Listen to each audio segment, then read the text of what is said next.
let me ask you this. We talked about it a little bit.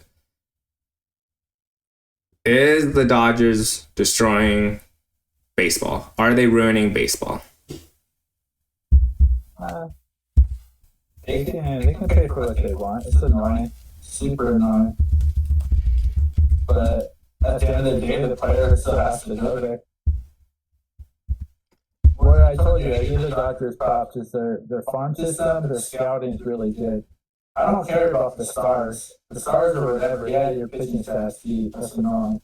Your hitting is whatever. Like as far as stars, Mookie's at the end of his career, he's garbage.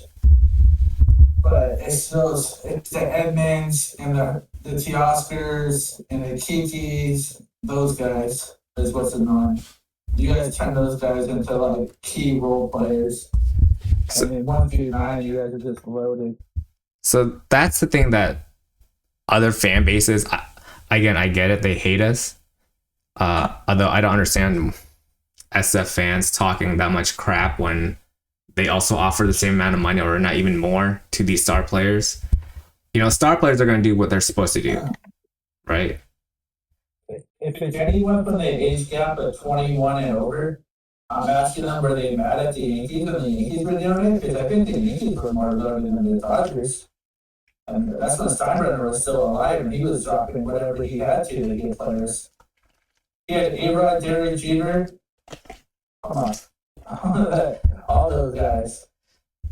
I mean, social media wasn't there at the time, but I would assume there was some hate for A-Rod joining the Yankees or trading to the Yankees, right? Dude, the Yankees were back then were dropping a lot of money for those players. And they were like America's team though, so like no one like was anyone really mad like in the NL you didn't really have like a team. There was people mad, like the Boston fans and stuff. They give them crap. I remember, but it's the same thing. But, I mean, if your owner doesn't want to scam, that's a routine problem. So my issue. Yeah, I don't want it to happen. So my issue is this. So whether it's a salary cap or a salary floor, the thing is, if owners spend money, so let's say Max Muncy, right? So let's say, so the Dodgers just accepted Max Muncy's contract, right? So he's making 10 mil next year. So he's coming back to the Dodgers, right? Let's say he signed that 10 mil somewhere else. Let's say Pittsburgh, for example. Do you think that for 10 mil, Pittsburgh is gonna, or do you think Max Muncy is gonna do well in Pittsburgh? It's a team thing. Now, where will be annoying is if the Dodgers go get like Tucker and like another guy. It's like, how many guys do you need? But your hitting doesn't really scare me anymore. Freeman's a year older. Mookie's a year older. It's really just Otani and Teoscar, those guys stepping up. It's really your pitching is going to be. Teoscar struggled this year as well. Right? He did. And well, he was good in that. Like, he sucked the World Series, but it's just like where he sucked at, Tommy Edman picks him up. But Tommy didn't even do well this year either. A lot of these guys didn't even. The offense was actually terrible in the postseason. Oh, that's what I was going to say. Yes, I was going to bring up this point. You guys haven't even put it together yet. It's going to be scary when you guys are pitching and hitting. You guys are going to be beating teams 10-1. Yeah, last year was the pitching or the hitting. It was both. It was the bullpen and the offense. The bullpen was nasty, but your starting pitching was there. And you guys hit a lot better last year. Eventually, it's going to be all three phases, and that's what's going to be scary. I don't know. I'm competitive. I just want to win. I don't care. Bring it on. I mean, you and I thought like the Phillies could have challenged the Dodgers, right? I thought the Cubs too. I think the Cubs were to do what Toronto did to you, because they're pretty similar. I saw a lot of similarities between Toronto and the Cubs. I didn't realize. When I read the comments on social media. When I read that comments in social media, I just laugh, like, especially when like you see like Pittsburgh fans or you see any like small market fans talking about, oh, the Dodgers are running baseball. I'm like, do you really think stars, if they go to your team, if the owners are willing to spend $300 million on one guy, do you think that player is actually going to help your team, or do you think you're going to be crap? We just spent $300 million on this guy and he's not going to produce. I'll give you one example. Your boy Chris Bryant signed a big lucrative deal to. Want to guess what team he's on? Yeah. Tell me, Colorado fans, how is that contract playing out for you guys? Is that a good contract, or do you wish, man, we wish that he never showed up here?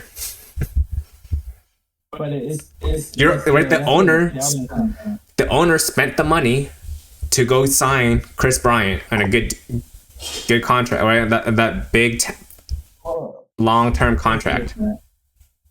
Chris Bryant's different though. But if you guys aren't just getting that one. You guys are doing like 10 of them. You guys shuffle them too. So if you guys have a bad contract, you guys. But here's the thing though. Before Ohtani showed up, remember Freddie's show was coming, right? Freddie signed with the Dodgers. They were a 100-win team, but they only won one playoff game in those 2 years. Freddie's first 2 years. Remember that? They won one game against San Diego in 22 playoffs. They got swept by the D-backs in 23. Because why? The Dodgers were being frugal with their free agency because they were banking on Ohtani to show up. Right? Well, then the new owner team too. How long has that owner been there now? Since 2012. He's been the same owner since 2012, really? The Dodgers owner? Yeah, since 2012. Yeah. The one that, damn, I think it's been how long already? I think it's like 2016. No, they Frank McCourt sold the team. Yeah. Man, how long ago? Wow. Like, do you remember what they did to make the big splash? Yeah. It was at that time. Yeah. What Magic Johnson and the group did was back when MLB allowed the waiver trade deadline. Remember that in late August? Yeah. They traded James Loney, Ruby De La Rosa. Was it Ruby De La Rosa? But basically James Loney to the Red Sox for Adrian Gonzalez. They took on bad contracts like Carl Crawford, right? Josh Beckett and those guys. And they were like, yeah, we want to win. And that year they didn't even make the playoffs. That was the year they missed again, right? Which they probably could have made the playoffs against the Giants in September, but whatever, they missed. Mark Ellis couldn't get a single. That's why you got to sign like 7 starting pitchers because 3 of them get hurt. At least we have 4 of them. I mean, look, I'm all for a salary cap, salary floor. It's just like you look at the Angels, like that should be a case study. Like they spend so much money on all guys, and they never really delivered. One playoff appearance in the Pujols era is pretty bad. What'd you say? Well, in Pittsburgh too, I want to call them a small market. You know, their football team spins. The football team is sold out every game. It's just that owner doesn't want to spend on the baseball team. But it's more to it than just, I'm going to sign this guy. You got to have a good scouting department. You got to have a right. You need a good development team, right? Yeah. Yeah. Anybody can sign a big contract. I mean, like, look at Tampa Bay. Tampa Bay doesn't do that go that crazy in their spending, and they're always competing. Well, yeah, they scout really good, right? See, so do you really? I mean, it might be good if they kept their players. I agree, but they're always competing. But I think like the Pittsburgh fans, they're like, and the Oakland fans, they're cheap all over though. They're not just cheap with free agents. We'll see with Vegas though. Yeah, they're just, they're not just free agency is one thing. They're cheap with their coaches, they're cheap with their analytics team, they're just cheap everywhere. Well, the thing about Oakland is that we always make fun of them, right? Like not just us, like baseball world, they always make fun of Oakland. Terrible arena or terrible ballpark, right? But they always make the playoffs. They make the playoffs more times than the Angels do. Right? Yeah. Well, Philly game. Right, and you look at I mean, you look at the Marlins. I mean, they spent money. I mean, yet they barely make the playoffs when they did. And so, It goes both ways for sure. yeah, like again, we could always debate about, well, does this person really need $500 million? Does Juan Soto really need $750 million? Right? I think with that stuff, it's more like obviously for them in their lifetime, they're good, but they're thinking more like their children's children. They want to make sure that everybody's like Floyd Mayweather talks about it. He's like, I mean, everything you do costs money, right? Like, why do I not want the most of it? I want to leave my kids money. I mean, well, Yeah, they're not paying your kids, they're paying you. yeah, but they want to take care of the family. If that was the case, Yeah. if that was the case, shouldn't the Angels or the Washington Nationals have rights to Vladdy Jr.? The only time I would ever take less money if I was like how Tom Brady was. I'm 45. I've had like 5 contracts, and I just want to win another Super Bowl. I'll redo my contract from like 100 million to like 7 million. If I can get some free agents, sure, let's do it. But Like Tim Duncan? The first couple of three, if I'm in the NBA or the NFL, now you're paying me out. You're paying me out as much as you can. I agree with Then that. I'll give them a discount like towards the end. Like LeBron should be giving like the Lakers a discount. He's a greedy motherfucker. He's so greedy. Okay, before that's a good transition to the NBA. But do you know why he doesn't take that discount anymore? He used to give discounts. Yeah, well, I forget the reason. What was it again? So he gave a discount. Technically, he gave a discount to Miami. That's how they were able to afford the big three. Because it wasn't LeBron who was the highest paid player in Miami. It was Chris Bosh. No, it was Bosh. That's right. It was Bosh because he signed first, right? And then it was LeBron second, and then Wade third. Your own homegrown talent was third, right? And so Rich Paul. So this is when LeBron was with CAA and before Clutch was formed. Rich Paul was telling him, hey, man, you're the best player in the world. You shouldn't be taking no discount. And so that's when he was like, yeah, I'm never taking a discount after that whole Miami Heat contract. Well, like I heard someone once say, don't tell me you're all about winning and then you take that contract. Don't tell me that all that matters is winning championships and then you take that contract. Because imagine if the Lakers had an extra 30 million to fill up, they would even have more of a deeper bench. Don't tell me you're this and you're that. Like Tom Brady was all about winning. Yeah, I don't care what my contract is. I'm trying to get free agents. I want to win the Super Bowl. He did in Tampa.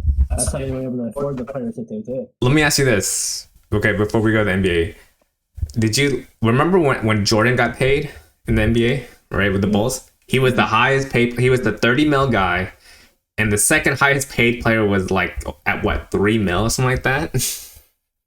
Yeah. All right, I think it was Tony Kukoc was the like second highest paid player.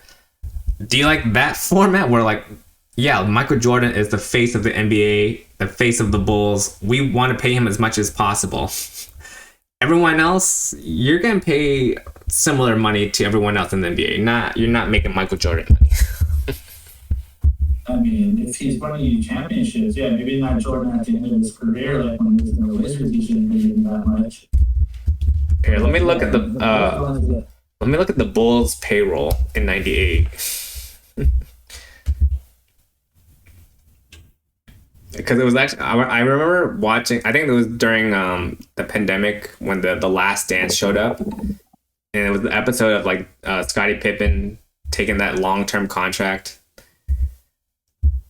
Yeah, so Michael Jordan in '98 with the Bulls was making 33 mil. The second highest paid player was Dennis Rodman at 4.6 mil. Yeah, he recruited Rodman, he wanted Rodman. But everyone else was similar, like Tony Kukoc, 4.5 mil. Ron Harper, 4.5 mil. Luke Longley, 3.1 mil. Scottie Pippen, 2.7. Like, everyone else is like similar in contracts, and Michael Jordan was way, way over, which I understand. Like, he is the face. He is the GOAT. Like, give him all the money in the world. Well, that was part of the reason too, though, right? Jordan believed that the players should be getting paid more, and the owner was a cheap ass. Well, this is right before the lockout. FYI, this is right before the lockout. And then, there's no reason why that whole team had to split up. They should have went in and played San Antonio for 4 in a row. Why did that whole team split up? It makes no sense. Ego between the players, like Michael Jordan and the GM, because the owner said in the document, if you guys come back one more year, I will gladly give you guys one year contracts. Sure. Especially in a lockout year, they would have been they would have been well rested in a lockout year. Should be told. I'm glad we didn't that. Because that San Antonio team would have gave the Bulls all they can handle with a few big men like that. David Robinson and Duncan. That would not have been a good matchup for us. Luke Longley guarding David Robinson is not a good matchup for us. Speaking of your Bulls, what do